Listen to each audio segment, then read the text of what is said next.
Hi, I'm Nathan, and this is the AR Minute from AWE EU. Today I'm talking with Neal Redding of Redding Futures, so let's get started.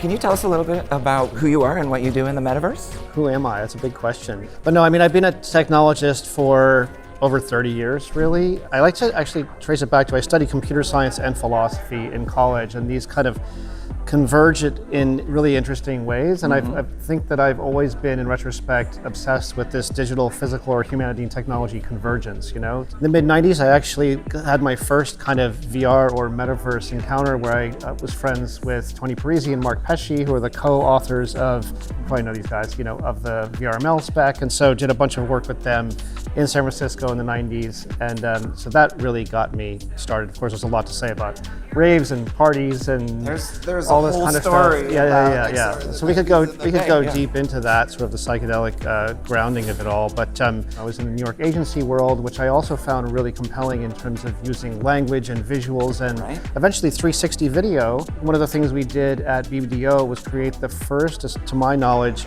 use of 360 video in a large scale brand campaign. Visa had the Sochi Winter Olympics sponsorship, and so we created 360 video of athletes performing their sport, first person perspective, you know, downhill skiing, ski jumping, all this stuff, as part of a marketing campaign in 2014. And then the past few years, Tony and I have actually gotten back together and done a publication, Near Future of Retail, online. We have a Twitter space now called Meta Web3 Versus. And then my consulting firm, Redding Futures, is really focused on helping clients understand what's possible at the convergence of digital and physical. So Yes, that blended environment, I think it's the most compelling application of the Metaverse we have available to us now. Well, thank you for making that argument so I don't have to.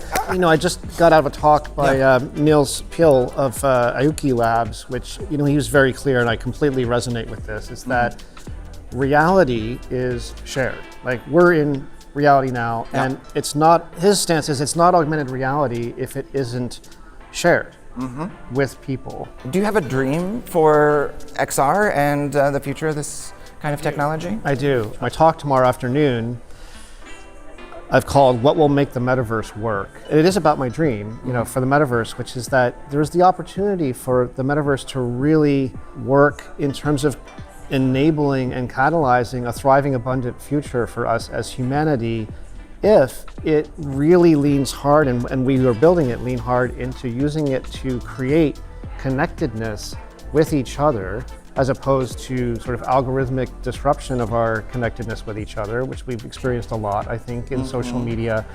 And also if it helps shift the way we see the world from a bunch of named, distinct people, places, and things into the reality, the truth of the world, I think, which is that it's made of ecosystems. Like, things are way more connected than we grant, than we think. Like, you're you and I'm me, and this is this building, and like Portugal is different from the US, and like there's all these us's and thems, and distinction is the foundation of how we see the world.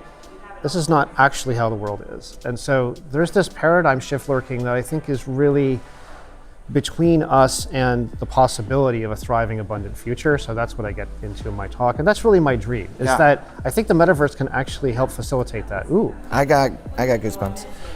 Score. We hear also on stage that there are so many hard problems to tackle within this ecosystem. Accessibility, access, ethics, you know, who's gonna make the content? What's our responsibility, and what are you doing in your work to really address those sticky problems that we face? As a technologist and a consultant, as a builder, I've frankly been fairly cynical, or maybe cynical isn't quite the right word, but just driven to explore and create, you know, driven by curiosity, and just like, we're gonna make what we're gonna make as a species, you know, like anything that can be built is gonna be built. We can't know everything in advance. We can't stop building in order to solve future problems that we don't know exist. I actually have had a shift in recent years. You know, maybe it's just age, maybe it's some kind of maturity. I really think, as I was saying a few minutes ago, about this paradigm shift, that how we see the world is foundational to being able to solve these problems. Congratulations, you've made it to the final question. So it's simply just to fill in the blanks. The future is?